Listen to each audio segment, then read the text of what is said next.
Welcome to Man Matters Podcast, where combat sports, mindset, and real life lessons collide. Hosted by Derving and Nate, we dive into jiu-jitsu, wrestling, MMA, and the grind that shapes athletes inside and outside the mat. Every episode we bring stories, strategies, and raw conversations that fuel growth, resilience, and community. Stay tuned because it's more than a fight, it's a lifestyle. Welcome back to Man Matters. Hey, happy Halloween, fight fans. Tonight we dive into some of the spookiest, strangest, and most shocking stories from the fight world this week. From Reinier to a haunting corner stoppage, to the passing of a coach legend, and the love and chaos and callouts that could wake the dead. How's it going, man? That's great. How's it going? Doing good, man. Doing good. Trying to get ready for spooky season, man. I'd say you're ready. Yes. I wasn't a big Halloween fan till my daughter, she started into Halloween. So fuck it, let's run and let's go. Yeah, no, my girlfriend's very into Halloween, so she's loves dressing up and all that. Oh boy. Have you heard of there's this event called Pumpkins After Dark. Is they have like different pumpkins that are carved in, they have it in a local water park, Emerald Point. They're no real pumpkins, but they're like those pumpkins that are like foam, because it's hard to the real ones for them to stay like that, because they'll fall and they break and stuff like that. Yeah. So they make different, they do like different stuff. The Edward Hands, they have Jason Voorhees, like that full like size things. They have mermaid, like mythological creatures. They have Pegasus, Cerberus, the Medusa, and they have different samurai. They have different stuff, animals like bears. Carving, Wow. and they have like light. They have it's like pretty cool to see. It's not as spooky for little ones because I have a 2-year-old. Yeah. Can't get too intense. Yeah, you can go to spooky woods. This is called Cursey Valley. Oh yeah. Have you been there? No. Oh man, I heard that it's scary. That's what they put a warning for people: don't touch the people that work there, because people are getting wild there. Which is this shit. Yeah. That's crazy. So like that's pretty cool. That's the first time I went there this year. I went Saturday. Mm-hmm. But it's pretty cool. Go to there, they have a bunch of like theme. Like my daughter, she didn't want to leave one pumpkin. The 2-year-old, she kept wanting to dance to the what's the name, the warp song. The warp song. It's not the Monster Mash, but the other one. This is like a warp song, like a rock warp. She loved that song. She's just dancing. She didn't want to leave the pumpkin that's playing music. That's funny. But it is fun, man. Spooky stuff. Yeah. Did you pick your custom yet? To be honest, no, I gotta work on that. Did have a murder mystery with my brother and some friends. Mm-hmm. It was Saturday, actually. That's what we were doing. There's a Western themed one, so we got dressed up for that. But then this next one, I think, is like game board themed. My girlfriend's going as a Clue character, I think, and I gotta figure out what I'm doing. I don't know. Guess who? That's gonna be my daughter. Hates playing that game with me. Yeah. So does my wife, especially because they have people and they have animal version. Really? They have animal version, so they hate playing with me when we do like animal. They one of the easy, like for example, knock out. Does it have feathers? No. Okay, if it has feathers, I know what it is. It's probably gonna be a bird. And then like, is it a bipedal? And like, it walks on 2 legs, and they like, yeah, you can tell what it is, and they just hate it when they play with the game. Guess who? Though my daughter, she beat my ass last time. It was tie game. It was like tie game until then, but really, she beat my ass. Yeah, she got better at it. That's impressive. Yeah. Well, have you seen Loteria? A lot of people, like Mexican people, play that. It's like a game of bingo, but they call it Loteria. It's like characters, so like the soldier, the drunk, the brave one. So they had like, instead of playing bingo with numbers, it play bingo with characters. Hmm. Yeah, and they have people had like Mexicans. They have a lot of they sometimes do Halloween parties dressed as those characters. Okay, that's cool. So it's funny when it's like, oh, try and guess which character it is. That's pretty cool. Yeah. How does that tie into bingo? Like how do you?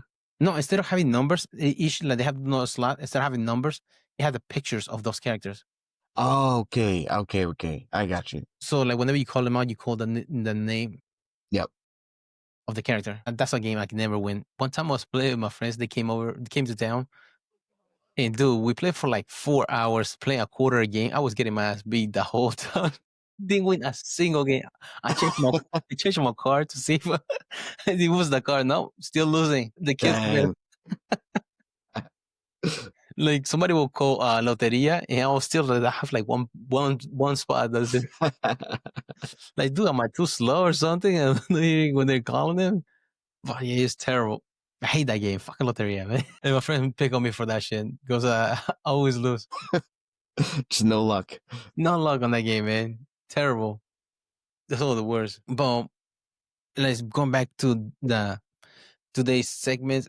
First segment we're gonna talk about is Reinier the Ritter, the man who can make it off the stool this weekend. Some call it quit. Call it confronting your own goals, but there's nothing scarier than knowing your body's done while your mind is still fighting. In that match, he was losing to Brendan Allen, and he was getting. I mean, he was for some reason I think he was getting the takedowns, but he would keep getting reversed and getting stuck on bottom. And he was one of those people. You know those people. I hate when people do that in jiu-jitsu.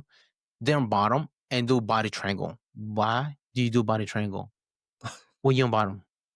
Dude, yeah. There's no benefit. I can't think of a single reason to do a body triangle from the bottom. Yeah. You, especially in a sport that you get punched, you just turn into a punching bag. You get stuck on the bottom. Yeah, you're keeping him at perfect range. Yeah. You cannot push him. You cannot sweep. You cannot go for like any attack. It looked like he was going for armbar, but he kept getting stuck inverted. Mm-hmm. He wasn't able to finish the armbar. A couple times he's like, oh, dude, he has the armbar right there, but he don't finish. In the between the 4th round and the 5th round, they asked the doctor, I can't remember if it was the doctor or the coach just asked him, "Are you okay?" He said, "No." Like any fighter, they're in the 4th round, you don't feel okay regardless. Right. And like you were just worried, especially you're losing at least 3 of the 4 rounds. And then he said, "I'm going to stop the fight." And he's like, "Okay." He is. Color quit, and the referee waved it off. But after the fact, he said that he was fighting norovirus the whole week. Reinier the Ritter. Really? Yeah. What virus? Norovirus is like a diarrhea. You cannot keep food down. You start throwing up the whole time. You have to fast for 24 hours when you have something like that. Because even water, you throw it back up. It's bad, terrible. It's really contagious. Like it transfer from surface. Wow. Okay. Yeah. Well, that kind of makes sense why he probably just didn't have anything in him. Yeah, literally. Yeah. He shoot his will out, but he also said he broke his hand in the 1st round too. Like coming for us, he's a striker too. Oh, dang. Take away his power hand. So that's another factor. So that's what he said. He was done. I mean, he was losing 4 rounds already. He wasn't going to win. There's no need for him to take any unnecessary damage. Yeah. True. Yeah. Ah, golly. Yeah. I imagine he felt horrible for that. Yeah. So, I mean, he, Hans Schema was talking shit about him putting on the stool. Yeah. Because like he was like almost there for the title. I mean, he beat Robert Whittaker, he beat other guys. He being Bo Nickel beat him, and he was on the way there. Mm-hmm. He go to Brendan Allen, he like almost right there title contention. I mean, coming for two division champions, different organization, and coming here, you have a good chance that you will be able to challenge for the title. Yeah. He ran into Brendan Allen. Did you see who his coach is for Brendan Allen? Mm-mm. Remember the name? Belal Muhammad. Okay. No way. Yeah. Really? That's his coach. Boy. Didn't remember the name. He might get remembered for being a coach. Yes. Hall of Fame coach. Yeah.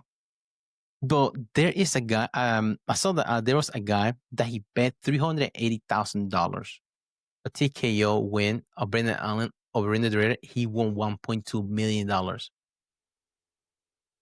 and he gave Brendan Allen a Rolex as a gift.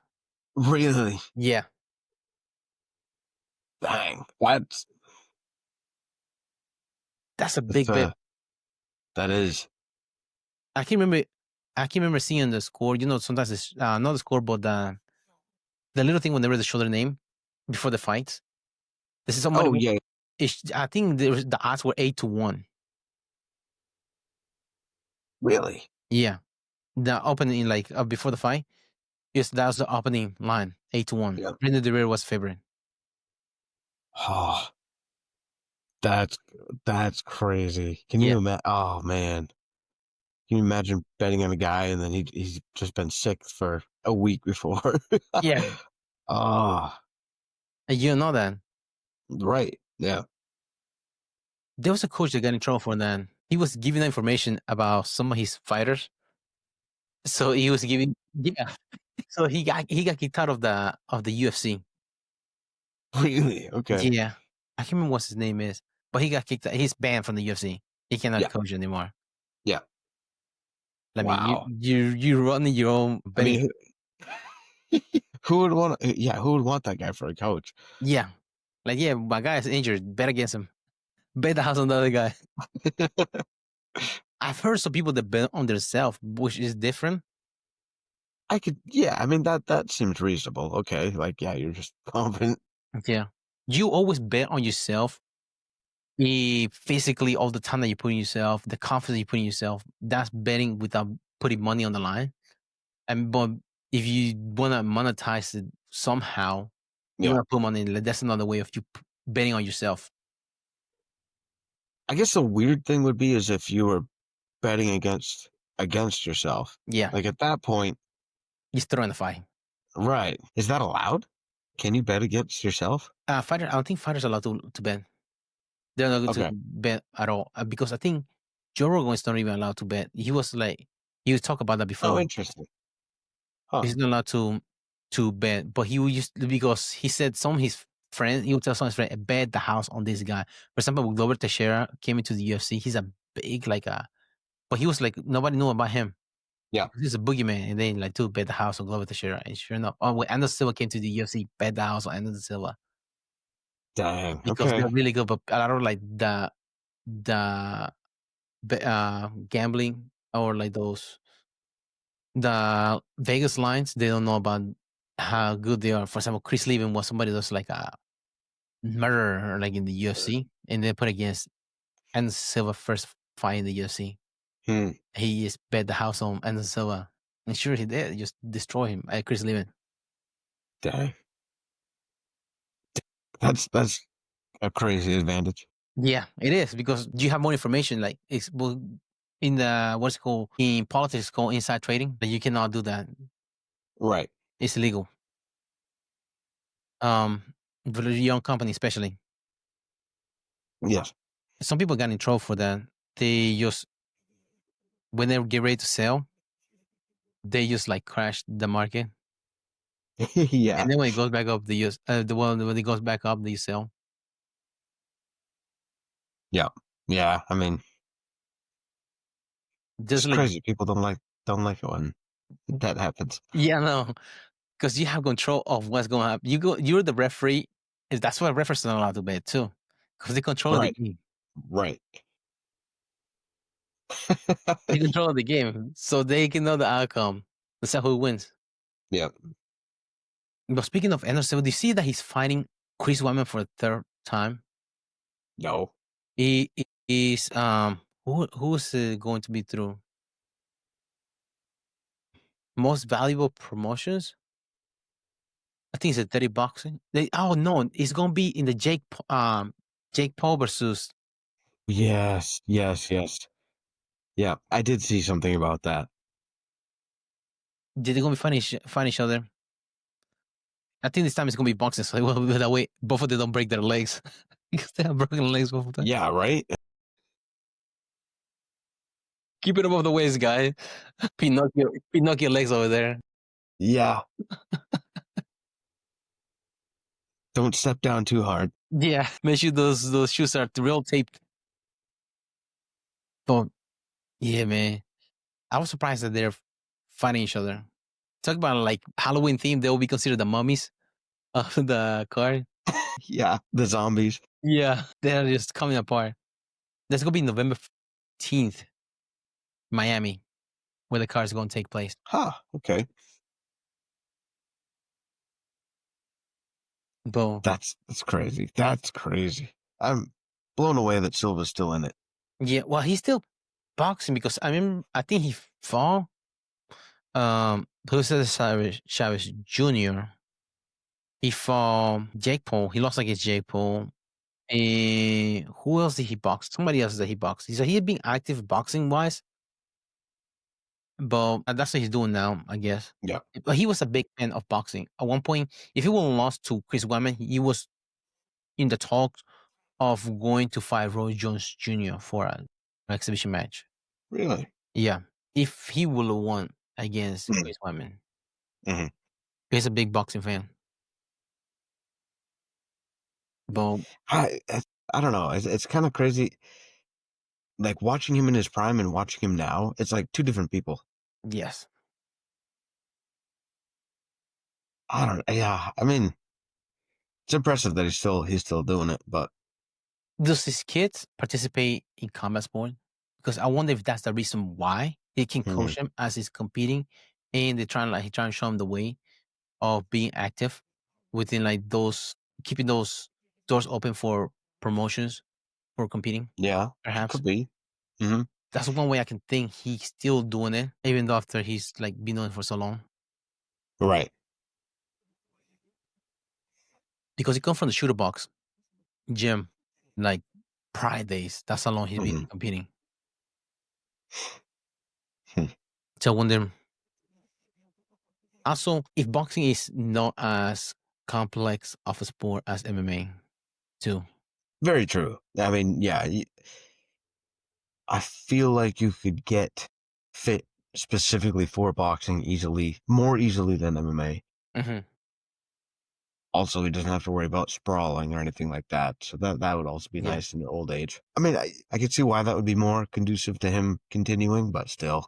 Yeah, I think because they're exhibition matches, I'm not sure that the commission is involved.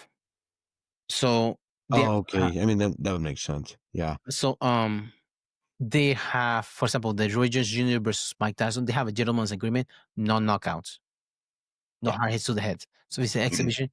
He's not getting hurt as much by not getting knocked down. Yeah, So, yeah, that makes sense. even though Chris Weidman already flying at him once. Right. But that's one way for him to stay active, still keeping the doors open with the name. Silva is a well-known name, though. Yeah, I don't think anybody's forgetting him anytime soon. So, but yeah, it is interesting that he's still competing now, going against Chris Weidman, because Chris Weidman was going to be one of those people haven't heard anything about the GFL. I mean, he was one of those guys that was in the Global Fighting League. Yeah, true. Yeah, that anything disappeared. Yeah, because Tony Ferguson was in it, but he competed in another like boxing promotion. That's how he won. Finally won. It wasn't that one. Oh, nice, good. I think he got a title or something like that in that promotion that he was competing. Oh, really? Yeah. Good for him. Yeah, good for him. And finally got a W. 5 years, the freaking Justin Gaethje took his soul. Yeah. Poor guy, man. Yeah. But yeah, I haven't seen anything else for. No, it's haven't heard a word. Yeah. Going back, this is off topic, but going back to the theme of scary individuals, did you see Julio Cesar Chavez Jr.? He was arrested as a scary individual. He was arrested he has some ties to the cartel. What you see in the United States. Because he was flying. I saw in Yahoo Sports on that.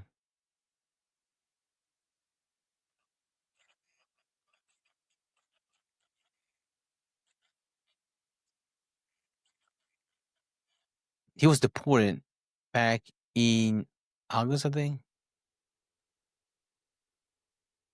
He's in Mexican maximum security prison. Wow. Alleged for cartel ties. That's crazy. I mean, and that happened right after he fought Jake Paul, which is a big fight.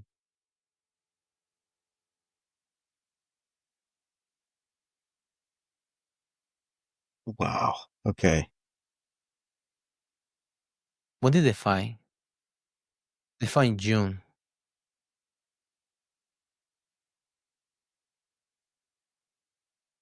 And then after that, he got arrested.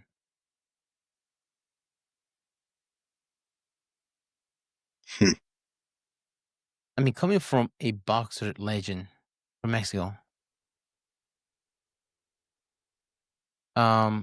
he was initially arrested by immigration customs enforcement agents in early July in Studio City, California, just 4 days after losing that unanimous decision to Jake Paul for overstaying his visa and lying on a green card application. He was detained in the U.S. for more than a month before he was arrested in Mexico this past week. This article is from... Dang, where's the day? I think it's from August. Yahoo Sport. But he was in the past week for alleged involvement in organized crime and trafficking firearms, ammunition, and explosives. Wow. Okay. Yeah, that's some serious charges. Yeah. Yeah, not even drugs, just Yeah, full. firearms, ammunition, and explosives. That's crazy. You think that's how he got like funding to train boxing early on? No, because his dad is known for boxing. He's a legend in Mexico. Really? Yeah, that's the thing. Seems like it. Yeah. Hanging out with the wrong crowd, perhaps. Yeah. You want to keep the cloud going, man. Because you can only, as an athlete, you can only impress somebody for so long. Like, yeah, but if I shoot you, you're dead, right? So they're going to next thing and next thing. Like, we're those chasing the rush and the adrenaline and stuff. Right. Yeah, that's true. So that we're just speculating. Might be a way, and depends on the people you hang around with. Right. Because some people challenge you to play basketball, others challenge you to play Russian roulette. There's a difference who you hang around with. So, yeah, you just don't know why he decided to go that way. I mean, he was maximum security in Mexico. Prison. Yeah. That's apparently that's I wonder if he's bringing firearms, explosives, and stuff like that from the United States to Mexico. that could be. That might be a reason why, because he wasn't charged for that. He was here for overstaying his visa, but he was charged over there. That's true. That would make more sense, I think. In other news, I also want to remember Duke Roufus, Coach Duke Roufus out of Milwaukee. He trained a lot of he's like architect of MMA striking. He passed away at 55. His fighter warriors were Paul Felder, the Pettis brothers Sergio and Anthony Pettis. Anthony Pettis, champion 155. Ben Askren, Tyron Woodley, CM Punk. Some people call him the GOAT, CM Punk. But he was a kickboxer before he became a coach. He he was like really like a wizard for striking. I saw like the Pettis brothers, they were that good. Tanner Woodley got his striking better. Mammy Trion, heavyweight, trained out of there as well Mhm. because of striking. I mean, look at Mitrion. He was like a bounce, like a kickboxer stance. He would just bounce. It wasn't like a heavyweight Frankenstein footwork. He was like in and out like a kickboxer. Yeah. So to do different stuff. But it is sad that he passed away in his sleep at 55 years old. No, they haven't Yeah. released cause of death. But 50 young. Very. Yeah. Paul Felder, he did a homage to him, and he was talking during the fights this past weekend.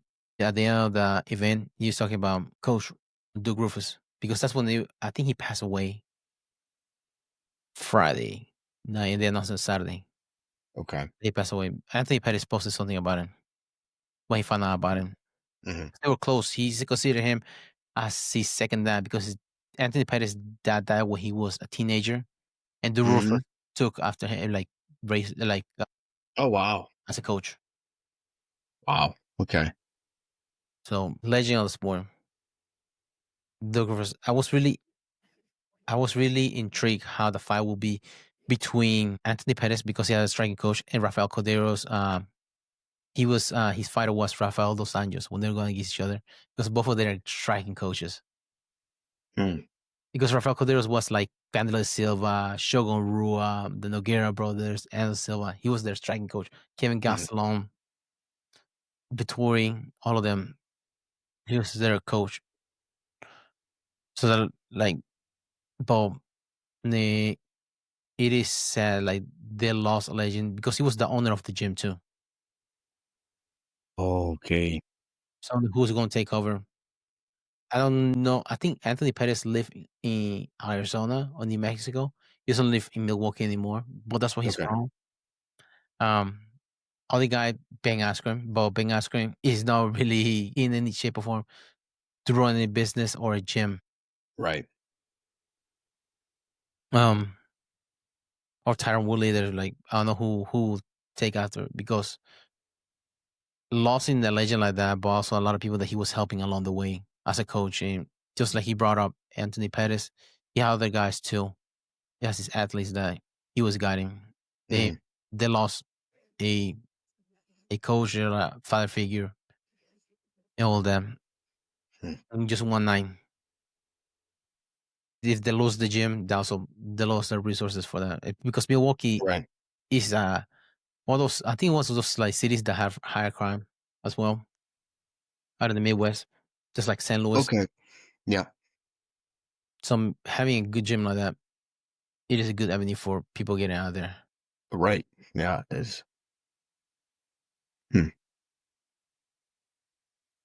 Wow, that's hard to imagine that. I mean, that's so fast.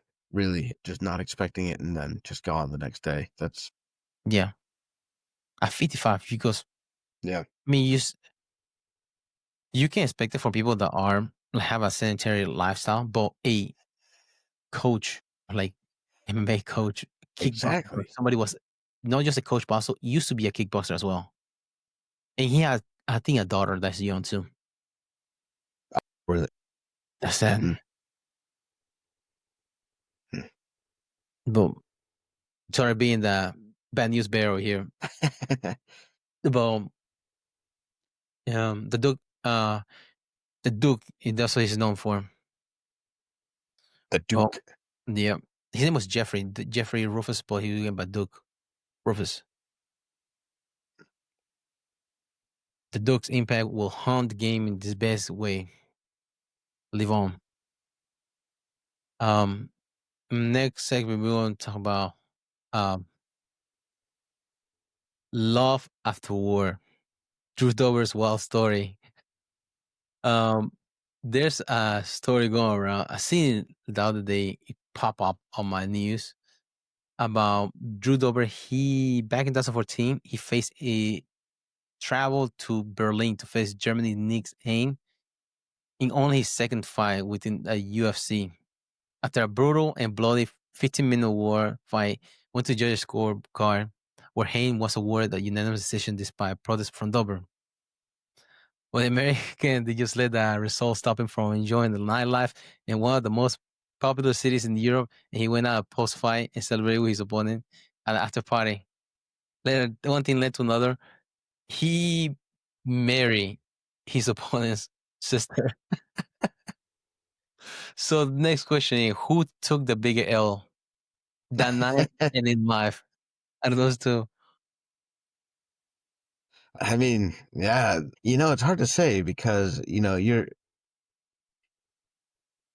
you can beat up your sister's husband, you can constantly just, lord that over him, Kick your ass. I kicked your ass once, I'll do it again. And they're In front judges of thousands of people. And they're judges to prove it's legally bound because it is a commissioner that Right. saw over that match. Legally kick your ass. Will you say that he won by submission?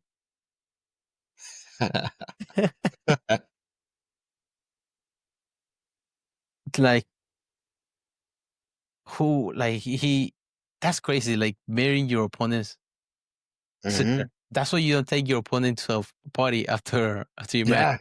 No, the sister's not coming for sure. But yeah, that was wild. How long after them fighting did they get married? I wonder. I'm not sure. So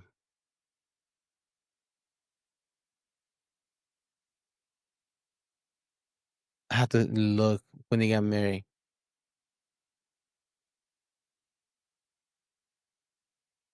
Because the fight was 2014, but it doesn't say here when they got married. Oh, okay.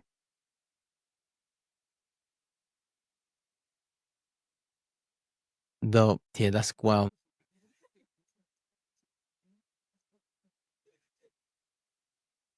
I see another. I don't know if I told you about one of my teammates. Like he lost to another teammate, and he ended up having sex with the winner's girlfriend. They broke up. Like game set match. Playing the long game. Yeah. You won the battle, I win the war. He played the pity card, I guess. I'm such a loser. But he that was wild. I was like, dude, like you didn't have to chop him at the ankles like that, man. It's not that personal. Yeah, for real. It's like the State Farm commercial. It's not that personal. Yeah. Oh my God. It is that personal. Dude, that's overboard. I thought you're supposed to be teammates. But that was wild. That was in college. Wow. The Eskimo brothers.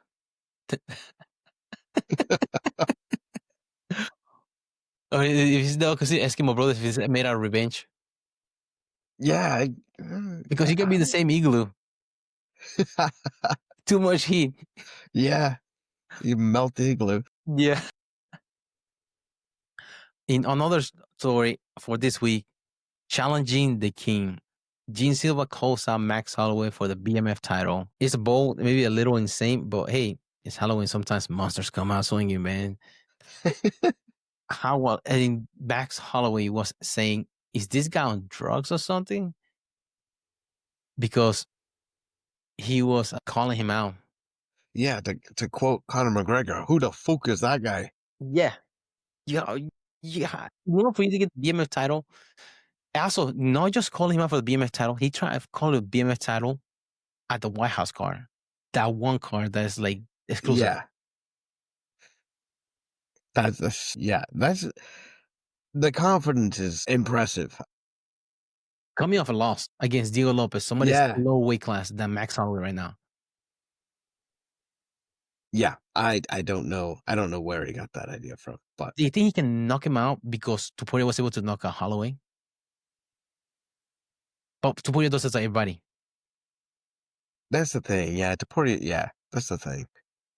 Topuria does that. Mm-hmm. He did that to Oliveira. Yeah. He does to everybody. He did to Volkanovski. I hate that guy, man, now.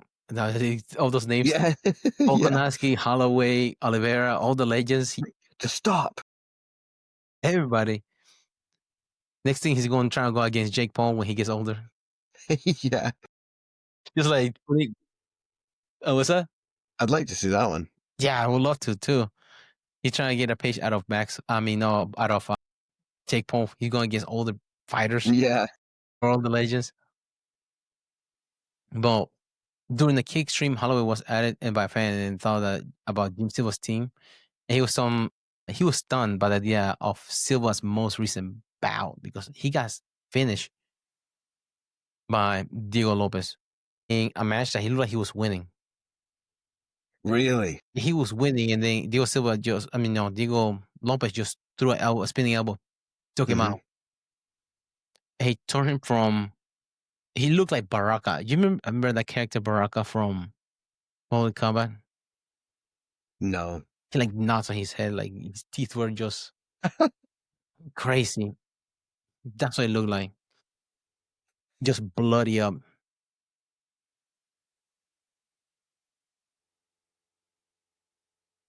Oh, dang. That's what it looked like after the fight. And he was winning the fight. But the confidence to call out that BMF champion. Yeah. That's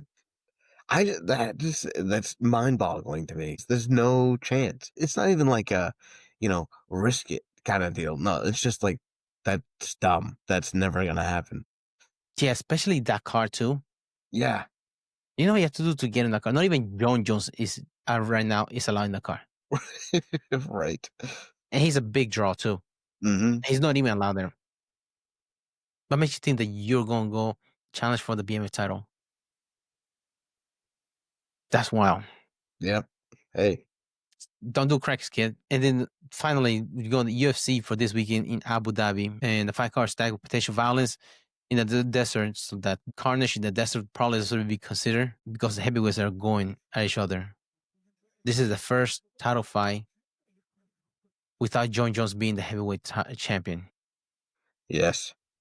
Cyril Gane versus Tom Aspinall is the main card. But there's other fights in that card as well that are interesting. Alexander Volkov versus Gelton Almeida. That's an interesting one. Alexander Volkov is coming off a loss against Cyril Gane in December, where some thought that Volkov won the fight. Even Dana White thought that Volkov won the fight against Cyril Gane. But he's going against Almeida. He's a grappler, which would be interesting how he does. That will be. Volkov, he is Russian, but he trains out of a gym named Porada. Brazilian as fuck. Yeah, for real. That's what he trains out of. So I wonder if that he's trying to get his jiu-jitsu better against Almeida. Trying to remember who Almeida fought recently that he beat Spivak, Sergey Spivak. He beat Romanov, submitted in the first round. TKO. He got TKO by Curtis Blade in March last year. That's the most recent loss. But he beat Derek Lewis in a decision. And he submitted Jairzinho Rosenstrike at 2023. Just notable wins that he had. And last fight was in January of this year. He won KO in the first round. Okay. So he's got a rounded game then. Yeah. I can't remember, he had a nasty armbar or somebody. I would say against Rosenstrike that he had. But his grappling was pretty good. Yeah. But also he was able to do that grappling with Curtis Blades. He's a wrestler. That's probably why he got knocked out. Yeah. But Volkov has been around for a while. Yeah. He's got quite a record. Yeah. He'd be almost 50 fights. Yeah. He'd be Pavlovich. They used to be teammates. Pavlovich and Alexander Volkov back in the day. He beat Volkov. Though the Russian is fighting, well, I'm surprised there's no more Russians fighting in this card because usually Abu Dhabi's Russian card. Right? Yeah, always, it seems like. It looks like they're on the undercard. The Assad, Max Home. Oh, Chris Barnett is fighting too in the undercard. That's the panda guy. He likes to do front flips. He's a heavyweight. He's funny as hell. Comes out dancing and shit.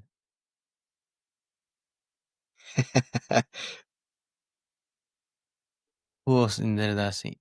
39 years. Dang. Who? Chris Barnett. Yes, he's old. He had a lot of things going on with him. He got in a car wreck at one point during one of his fight camp. And on his fight camp, his wife passed away. I can't remember it was a cardiovascular issue or asthma. I can't remember what happened, but his wife passed away during one of his fighting camps. Yeah. But yeah, 39 years old. Little long tooth also is heavyweight too. Take us Right. He used to fight out of Georgia. Yeah. Athens, Georgia. Yes. Huh. He used to fight in Japan before. Interesting. Okay. That's why I remember his video where he used to come out. He was funny as hell. The workout song. Mm-hmm. But he's really athletic. He does like a cartwheel kick sometimes.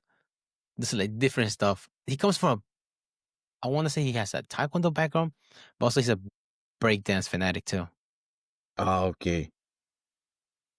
That's where athleticism come from. If you wanna have some fun, be athletic and limber, breakdance is for you. Yeah. He's a big boy to do all that. Yes, he is. Heavyweight. I don't think he used to cut weight. He had to be as big as he could be whenever he was in Japan because that's the thing that they promote over there, being big. But when he comes into UFC, you have to be 265. He had to cut down. But he has been up and down. Lost against Rothwell. He has a couple of other wins together. Probably that's why he's in the undercard. But he's really, really entertaining. Now, this is Umar Nurmagomedov bounce back match. You're going to get Mario Batista fighting this weekend as well. Mario Batista, he beat Pachimix. That was a upset. A lot of people have Pachimix as a favorite. I myself had it as a favorite too because he had a bunch of wins when he's in Bellator. Yep. And I mean, then Mario Bautista was able to grind out a win. He's decisively. He wasn't letting him get a pace or get a tempo. He was always literally beating Pachimix to the punch.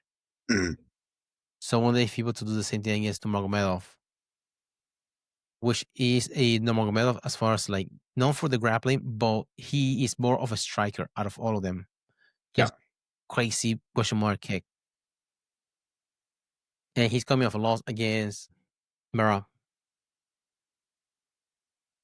That's the last fight he had. Okay. Yep. January 18th. So it's been a little bit. Okay. Yeah. I think he had a broken hand or something like that. Some sort of injury during the fight. Yeah. That's able to be able to fight back.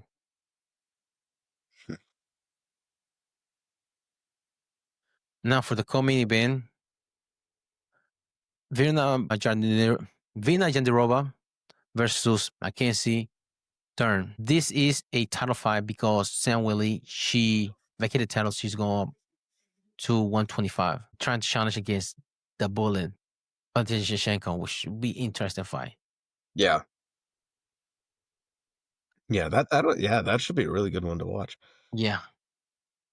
Virna Jandirova has been right there knocking on right there, almost as far as competing. I can't remember how many fights she has won in a row.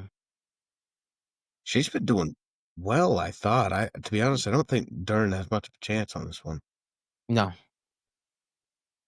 I don't know if they got her for a Mackenzie there for a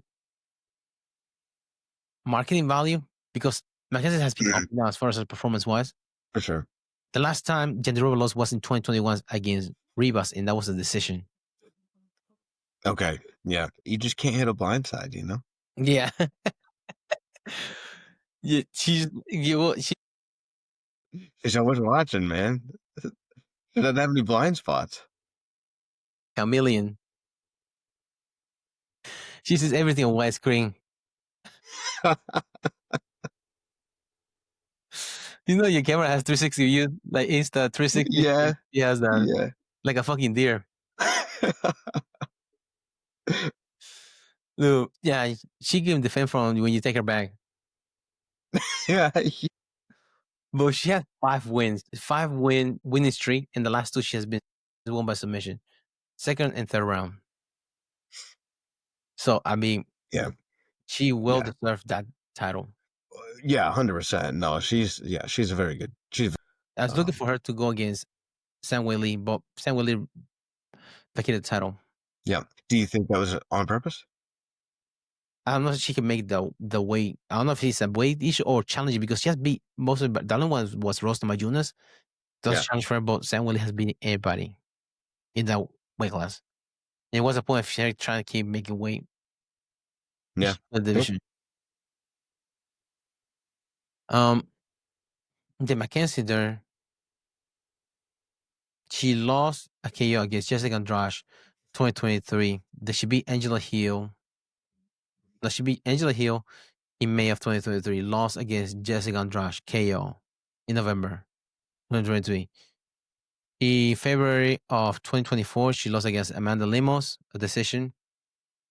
I think that was the one that she got out grappled by Amanda Lemos, considering she's a world champion in grappling.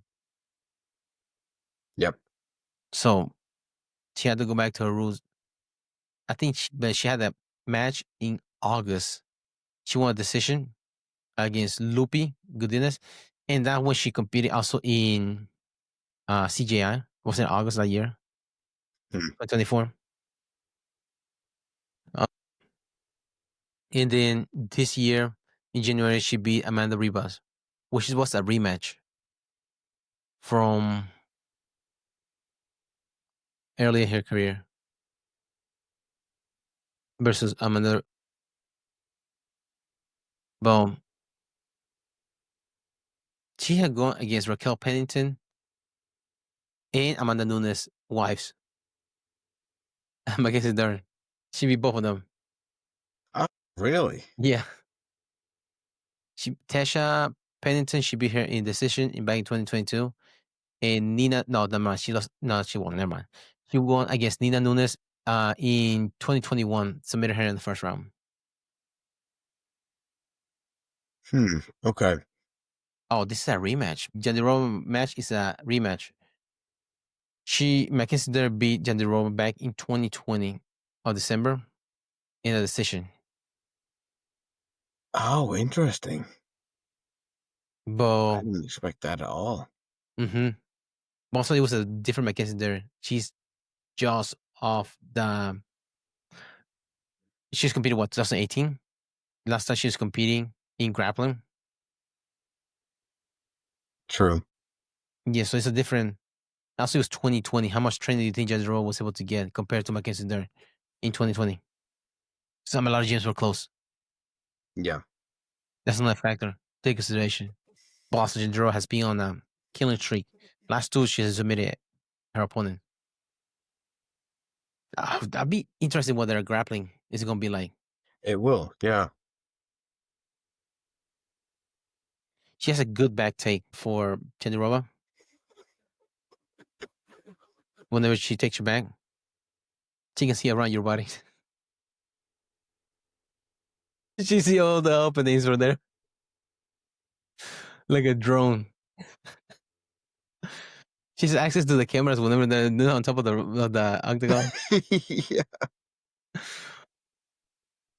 Have you ever heard of like out of body experience? That's what she can see. Well, who do you have for between those two? Jandirova and Mackenzie Dern. I think Jandirova's got it. Yeah. I don't know. Dern's been doing okay recently, it seems like, but Jandirova's, I feel like, been very dominant lately. Yeah. Just being a warpath.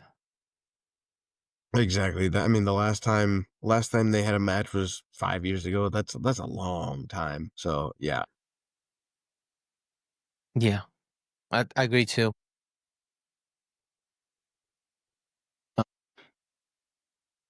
You can do it. What's his name? Rob Schneider is gonna be really proud. Yeah, Rob Schneider, you can do it. Like in the movie Waterboy. No, Rob Schneider is. Oh yeah, okay. Does he remind me of everything? Who do you have Umar Nurmagomedov versus Mario Batista? To be honest, I know less about these guys. What do you think? I think Umar might be able to find a way. If he, the Umar that, I mean, he just want to get his ass whooped by Khabib again after losing that one time against Merab. So he had a lot of rounds. And he's in Abu Dhabi. I think that's what they train out of. Oh, okay. The Khabib team, they train out of Abu Dhabi. So he's a home advantage, not jet lag. If compared to Mario Batista, it depends on what kind of pace Mario Nurmagomedov might be able to put on him. If you want to strike, put Mario Batista on his back foot, he might be able to edge the win. Yeah. Now for the other one is Alexander Volkov versus Almeida. That'd be an interesting one. How be able to, well, Almeida be able to close distance. Remember, Volkov is 6'7". Somebody hard to take down. Yeah. My gosh, that's crazy. Yeah. It's hard to take down somebody that's a wide base, yeah. Yeah. And you're trying to, like, usually when you try to take him down, you try to pick him up, but you try to pick him up and his feet are still on the ground. Easy for him to mount you too. Yeah.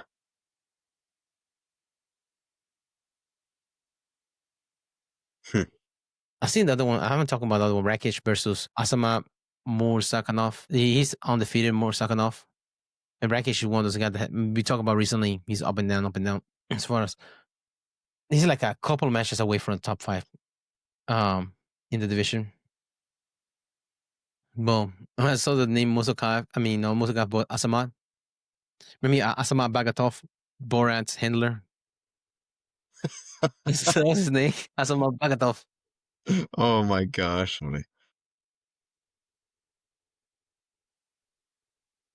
It's the kind of training it takes to handle Borat.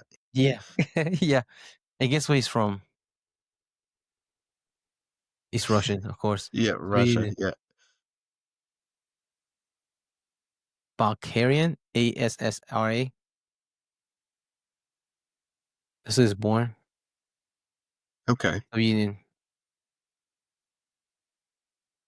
But 15-0, a 36-year-old. That's pretty old. Right. Yes. He only 15. Mm-hmm. Unless he comes from the sambo world. You know how that, like, athletes compete in other sports and then move to MMA? Right. I mean, yeah, that wouldn't be surprising at all. Let me see. His first fight was 2010. 15 years. 15 years? One fight a year?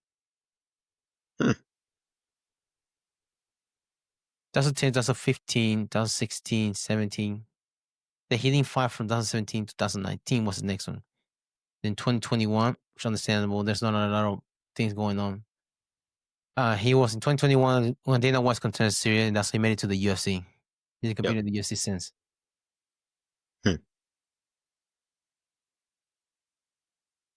I wonder also might be he was able to get many matches. I mean, Russians that are hard to get matches if they're too much of a boogeyman. Match him up with somebody. Go. Now going to the main event. Aspinall, Gane. Who do you have on this one? I think Aspinall. Yeah, I do. I think Aspinall's probably got it. Baddest man in the planet title is on the line for the heavyweight.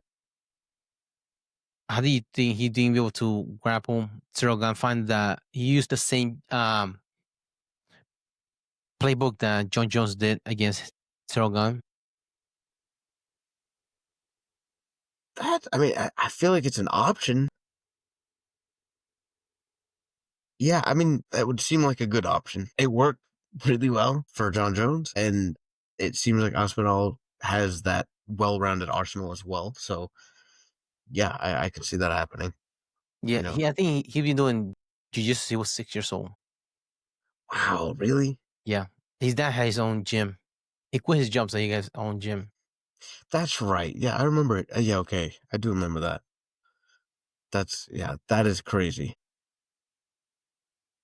But also, you have to take consideration that Cyril Gane versus John Jones, was it a grappling issue or was it John Jones factor that he was too big, too bright lights for Cyril Gane to go against John Jones? Because John Jones is John Jones. Right. Yeah, I don't know. Certainly that plays a factor. That's almost undoubtable, you know?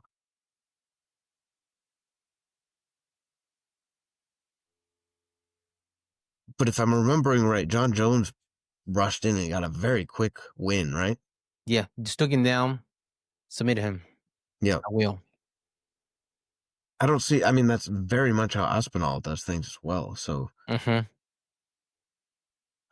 granted, yeah, maybe Surrogat will be training to pick up the pace that quickly now. He's got to be, but I don't know. That's really hard to deal with. If somebody doesn't take long at all to just go at it, you know what I mean? They don't wait for rhythm or anything. They just attack. Yeah. Especially to be able to close the distance against a striker, because strikers that are hard to corner him in, right, and take him down. That's the reason why rounds are that long, because taking somebody down is a lot of. But if you're able to close distance without taking damage and be able to implement your grappling on somebody, the grappling is not as good.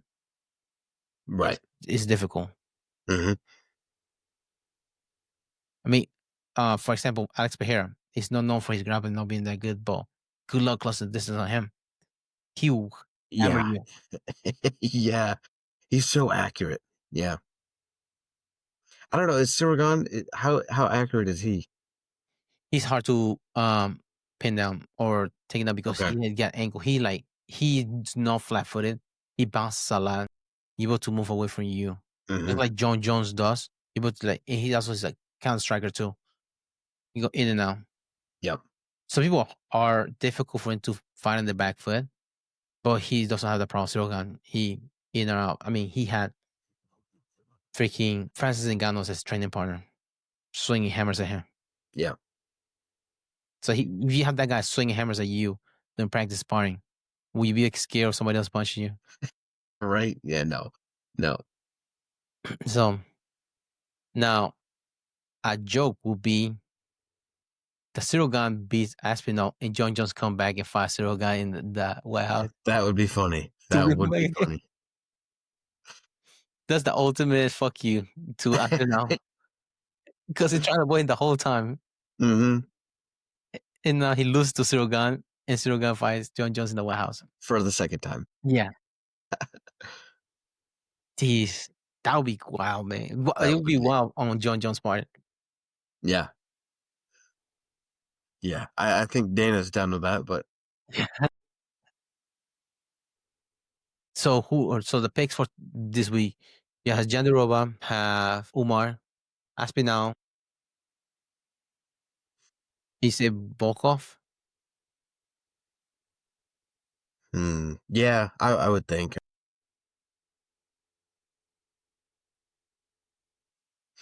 Unless Almeida can be able to get a finish real fast. Right. And knock him out, TKO, KO, Volkov.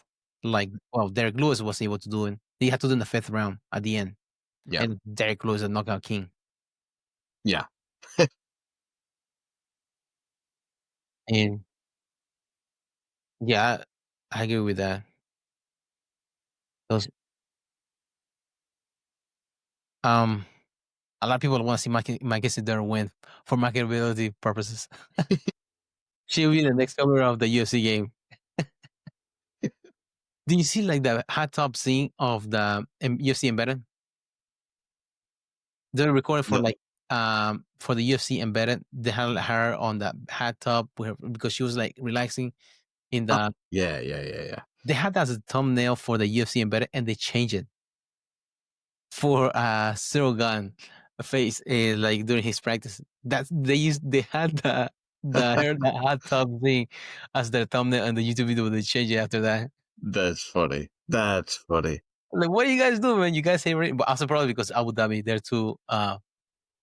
Probably that's the reason why. Because you see that what happened with Bryce Mitchell incident when he was over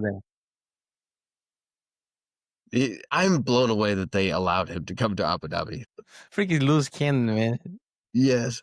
Oh God. A loose cannon that he don't know what the fuck he's doing or saying. One of those, crazy uncultured motherfuckers. Like, oh gosh. It reminds me of somebody talking shit in a sushi bar and they get it. Yeah. I've been wondering why they get sick. But that's a loose. And the thing about it, that's a scary thing because Bryce Mitchell is like that and he doesn't know what he's doing. Yeah, exactly. I think he's clueless about it, but like, golly. Do you think that's one of the systems because he's good grappler? He has the ism. That's why he's supposed to do that. Secondary effects of being good at jiu-jitsu. Yeah, miss. That's the only thing I can think of. Benefit of the doubt, man. Yeah, I don't know. That's the only thing I can think of. He's like, he doesn't have any social cues. Doesn't understand. He just like rants. Yeah. Long paragraphs.